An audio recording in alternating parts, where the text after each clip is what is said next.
Welcome into Taylor Kitchen. Today we are making a super simple yet very elegant sweet corn risotto with a seared chili crisp shrimp. Say that really fast. I can't. And I'm going to start in here with my hot pan, and I've got my shrimp that I've peeled and deveined, and I'm just adding a touch of salt to it. I'm going to put it into my hot skillet. And you want to make sure that your shrimp is very dry. Pat it dry before you start to sear it, and it will only take a couple of minutes. And while we're doing that, we're going to work on the saffron. So you don't have to use saffron. The saffron gives it, oh my goodness, just this wonderful florally note and also a beautiful color. This will be stirred into the risotto, and to help bloom the saffron, because saffron needs a bit of warm liquid, I'm going to add just a touch of the stock that we're going to use in the risotto. And you can see already how the color is changing. And like I said, it just smells wonderful. There's like no other scent like it. It's just amazing.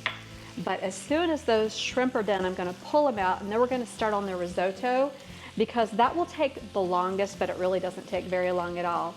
And here's chili crisp. If you haven't tried chili crisp yet, oh my goodness, why not? It is so incredibly delicious. I'm just going to add probably a heaping teaspoon, and it will flavor and color the shrimp so beautifully. Now, if you wanted to, you could actually do this in two separate skillets, but I didn't want to dirty an extra skillet, so I'm going to do the shrimp first. I'm just going to set it aside. It won't get cold per se, and then I'm going to work on the risotto. And for the risotto, I'm going to use a jasmine rice. It will cook more quickly. It's not as expensive as arborio rice, and it still gives you that beautiful creamy texture, because this rice will release a lot of starch, making it extra creamy. No need to add cream to it. Some recipes call for cream in risotto, and I'm like, no, we don't want to do that. So let me check on this shrimp. They're searing nicely, and then that chili crisp also is just giving them a gorgeous, gorgeous color, and it makes my kitchen smell really good. Whew. That's what you want your shrimp to look like. I'm going to pull the shrimp off. They are very nicely seared, and I feel like they're not quite all the way done, and I'm just going to cover this platter with a little bit of foil, and that will capture in enough heat that it's going to finish cooking the shrimp all the way through.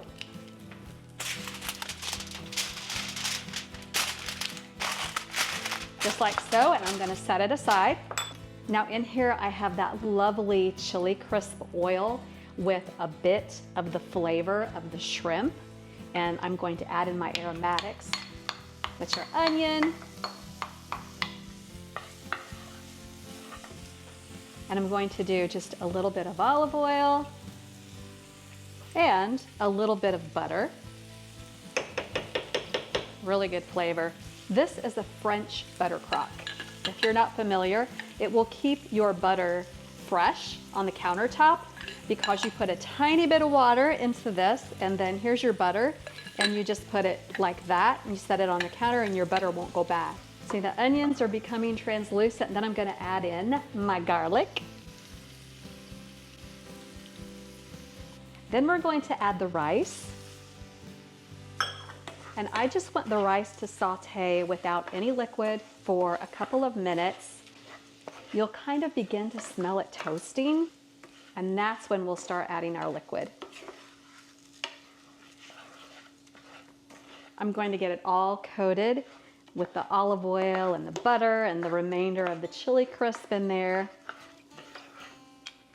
I'm going to add a little bit of salt and a little bit of pepper at this time.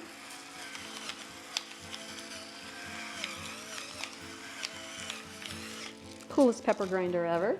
I will link it below. I can smell the rice is beginning to toast. So I'm going to deglaze the pan with just a little bit of white wine, maybe a half a cup. You don't have to use this if you don't want to. You could use a stock, a broth. When you hear it sizzle, you know that it's deglazing the pan, and every bit of goodness that's on the bottom of that pan, the wine is bringing up, and now the rice will begin to soak in liquid. And it's important when you make risotto that your liquid be warm, and a lot of people or recipes will recommend keeping stock on the stove. So you've got a pot, a saucepan of stock, and you're ladling, and I'm like, that's a lot of extra effort. You can agree or not agree with me, but for weeknight cooking, I keep my stock nice and warm in the microwave. So basically, you're just gonna add a tiny bit of this at a time.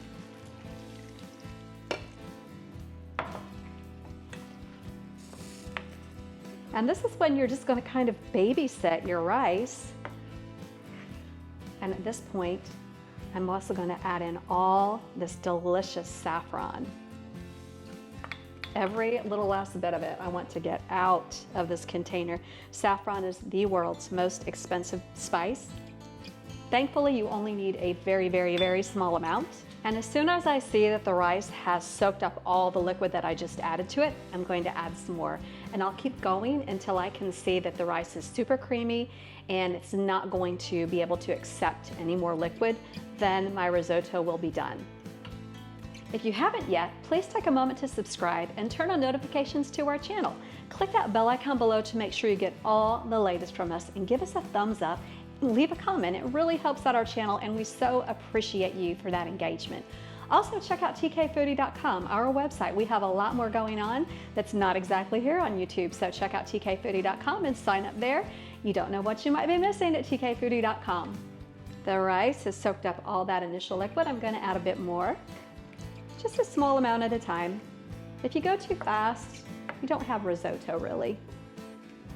This allows all those starches to release and become its creamy wonderfulness. How creamy this has gotten. This has soaked up all of that liquid gradually, took about 20 minutes, and every so often I would come in here and take a little taste to make sure those grains of rice are perfectly cooked, and they taste delicious. Then at the last minute, I'm going to stir in my sweet corn. This is tricolor corn. I had some during the summer, and it was just beautifully tasty. I was so surprised, but just gonna stir that in. It's already pretty much cooked. All it needs to do is heat through. You can use regular corn, frozen corn. This was fresh corn that I actually grilled while it was on the cob, and then it's been in my freezer, so I thawed it out and put it in. And ladies and gentlemen, here is your beautiful sweet corn risotto. You could add your corn a little bit earlier if you wanted to, but I like it to be as crisp, fresh as possible. Also, you don't have to continuously stir risotto, contrary to some of the things that you may have heard. It just needs a little bit of attention. So just come back to it every few minutes and just see if it needs a gentle stir, and it probably will, and then you'll stir it and you'll be on your way. Now, the thing to do with risotto is just finish it off with a tiny bit of butter. It makes it nice and glossy and luscious.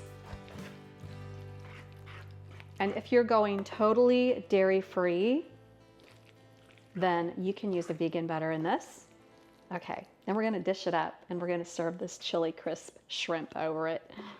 Oh my goodness. That is perfect. Perfect.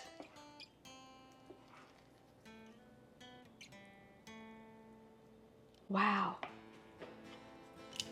Give myself a couple of these babies.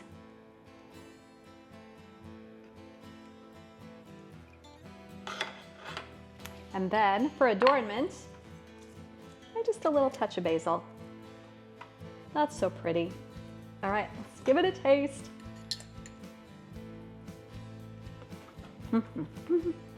That's wonderful.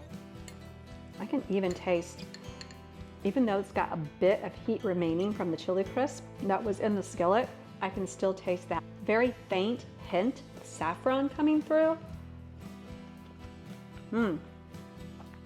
All right, let's try a shrimp. Oh yeah, those are gorgeous. Succulent, slightly spicy, but so delicious. And what a great weeknight meal. Very simple. You're gonna love it. Your family's gonna love it. And the easy recipe is on tkfoodie.com. You gotta check it out. We're making risotto. We're making risotto. Risotto with seared chili crisp. Can't say it. Chili crisp shrimp. So hard to say. So hard to say.